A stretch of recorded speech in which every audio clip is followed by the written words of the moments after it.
2014 से पॉलिटिक्स का जो ध्रुवीकरण शुरू हुआ, पॉलिटिक्स की धारा बदल गई और इस धारा में बहुत सारी चीजें जो पहले थी वो अब नजर नहीं आ रही। हिंदू मुसलमान हो गया, हिंदुस्तान पाकिस्तान हो गया और इसमें कहीं ना कहीं तमाम सारी पार्टियां पिछड़ती नजर आ रही, जिसकी तरफ लेफ्ट के नेता बात कर रहे थे हितेश शंकर। और शायद कांग्रेस में जो मौजूदा संकट है उससे कैसे जुड़ रहा है ये, या वो केपेबल है या नहीं, ये केपेबल किसी नेता की तैयारी है या किसको लाना है, इसका भी इससे जुड़ा हुआ सीधा सा खेल है। हितेश शंकर जी देखिए, ऐसा है कि 2014 से जो भारतीय राजनीति की धारा बदली है उसे देखना हो तो 18 मई 2014 का जो गार्जियन है उसका आप संपादकीय पढ़िए। उसमें कहा था कि फाइनली औपनिवेशिक शासन का अंत हो गया, यानी भारत का अपना एक राज आया। उस राज से लोगों की अपेक्षाएं भी थी। और अभी मैं सुन रहा था कि वो विकास वाली बात नहीं थी। ये बिल्कुल झूठी बात है, क्योंकि पिछले अगर हम चुनाव के समय के मुद्दों का आकलन करें, उज्ज्वला की बात हो, टॉयलेट्स की बात हो, सड़कों की बात हो, पुलों की बात हो, सारी बातें विकास की थी। इसमें कहीं कहीं जो ध्रुवीकरण था वो हटाकर उसकी बजाय एक विकास का मानक पर भारत में चुनाव हो सकते हैं, ये बात आई। और वामपंथ की राजनीति के बारे में एक बात समझने की आवश्यकता है, वो ये है वामपंथ की राजनीति को छोड़ दीजिए, वामपंथ की राजनीति को लोकतंत्र के बारे में बात करने का कोई अधिकार नहीं है, क्योंकि जो लोग कहते हो कि सत्ता जो है बंदूक की नली से निकलती है, जिनके मुख्यमंत्री ये कहते हो कि 4 लोगों को मार के ऊपर से नमक और डाल देना चाहिए, खुद हत्या के आरोप हो, इस तरीके के लोग जो खूनी क्रांति वो लोकतंत्र का विचार नहीं है। और इसके साथ ही जो आरोप लगता है कि किस दल ने राजनीति का सांप्रदायिकरण किया। मैं एक बात कहूंगा कि राहुल गांधी खुद 2 जगह से चुनाव लड़े थे और जिस दूसरी जगह से चुनाव लड़े थे वहां पर आप देखिए जमात के झंडे, हरे झंडे वो लगाकर वहां पर चुनाव लड़ना, बाकी जगह जनेऊ दिखाना, ये सारी चीजें मंदिर मंदिर जाना, ये जो चीजें हैं तो कांग्रेस ने पूरी कोशिश करी, लेफ्ट ने पूरी कोशिश की इस ध्रुवीकरण का उन्हें फायदा मिले। परंतु अच्छी बात यह है कि भारतीय राजनीति में लोगों से अब उसकी रिस्पॉन्सिबिलिटी के बारे में जब पूछा जाता है तो ये पूछा जाने लगता है कि आपने क्या किया विकास के पैमाने पर। जब ये पूछते हैं तो वो राजनीति फ्लॉप नजर आती है। केरल में यूडीएफ और एलडीएफ की जो सरकारें हैं वो वास्तव में सत्ता बारी-बारी से बदलती है, मगर अपराधियों के मुंह पे चलने वाली सत्ताएं हैं। मुझे लगता है भारतीय राजनीति का चरित्र 2014 के चुनावों ने बदला है और आज के संकट में जो दिखाई दे रहा है कांग्रेस का, उसमें भी कहीं ना कहीं की राजनीति का ढर्रा बदलेगा तो इसमें कुनबा कहां प्रासंगिक रह जाएगा। जब परफॉर्मेंस की बात होने लगेगी तो कुनबा कहां प्रासंगिक रह जाएगा, आप असंतोष कैसे थामेंगे, ये सारे प्रश्न बड़े हो गए हैं। तो जो बड़े प्रासंगिक रह जाएगा। मैं आ रहा हूं सलमान, हरा कलर, हरा मतलब पाकिस्तान। आप केंद्रीय मंत्री गिरिराज सिंह के उस बयान को भी कोट करते हैं जिसमें केंद्रीय मंत्री ने कहा था हरा कलर मतलब पाकिस्तान। नंबर 1, नंबर 2 प्रधानमंत्री खुद गुजरात चुनाव में कहते हैं मियां अहमद पटेल। अरे भाई आपको शायद तथ्यों की जानकारी नहीं है, मेरे जो भी बंधु बोल रहे हैं मैं देख नहीं पा रहा हूँ।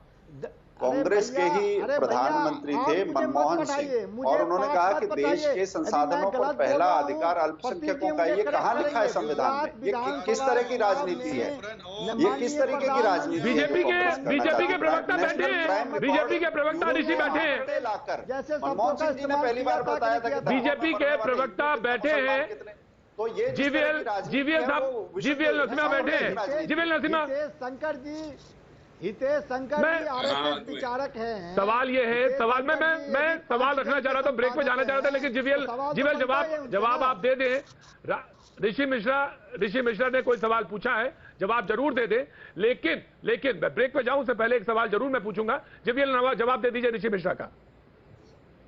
नहीं, मैं देखिए आज चर्चा हम क्या कर रहे हैं, कांग्रेस पार्टी का पतन कितना जल्दी होने वाला है, कांग्रेस पार्टी के अंदर ये भाग रहे हैं, जवाब देना पड़ेगा इनको। ये हरा कलर मतलब पाकिस्तान, क्या तिरंगा का हरा कलर मतलब पाकिस्तान होता है? चिल्लाने से चाहिए आपको, नहीं मिलेगा, शर्मानी चाहिए। चिल्लाने वाला ऋषि जी में भी हरा कलर होता है। Rishi ji this is not fair, Rishi ji this is not fair, Rishi this is not fair, Rishi ji मैं आपसे बहुत विनम्रता के साथ एक बात कह रहा हूं कि ये डिबेट है, किसी और चैनल पे जरूर चल जाएगी, कि किसी को डिस्टर्ब करना, किसी को बोलते हुए डिस्टर्ब करना, हल्ला मचाना, शोर मचाना और उससे टीआरपी को समझते हैं। लेकिन please this is not fair. Rishi, मैं आपको टाइम दूंगा। मैं आपके सवाल को, मैं जीवीएल को सामने सवाल रख दिया, मैंने रख दिया। हरा कलर मतलब पाकिस्तान होता है क्या? अब आप हरा कलर मतलब पाकिस्तान होता है क्या? प्रतीक जी बता दीजिए आप हमको। अब आप चुप रहिए। गिरिराज सिंह का बयान है। Will you please keep quiet? Will you please keep quiet? Rishi, अब आप सुनेंगे जीवीएल नसीबा। नहीं प्रतीक, क्या इनका सवाल यही है क्या? हरा मतलब पाकिस्तान है क्या? यही इनका सवाल है? मैं जवाब देता हूं, मुझे कोई दिक्कत नहीं है। बस यही सवाल है, यही डिबेट है, यही डिबेट चल रही है, यही डिबेट चल रही है, यही डिबेट चल रही है और यही सवाल है, यही डिबेट है आज बस पूरे देश में यही डिबेट है। मतलब बड़ा मुश्किल है मुझे, मैं कहां का सवाल लेके आया था कि विपक्ष कैसे मजबूत कहां खड़ा है, ये सवाल था। लेकिन आपको लग रहा है कि हरा रंग मतलब मुस्लिम, तो चलिए सवाल पूछ लीजिए, बीजेपी के प्रवक्ता बैठे जवाब दे दें। इनका पतन का प्रमुख कारण यही है, इसका जड़ यही है। ये भारत के साथ नहीं जुड़े हुए, इनके दिमाग में पाकिस्तान, इनका दिल और दिमाग पाकिस्तान और चीन के साथ जुड़ा हुआ है।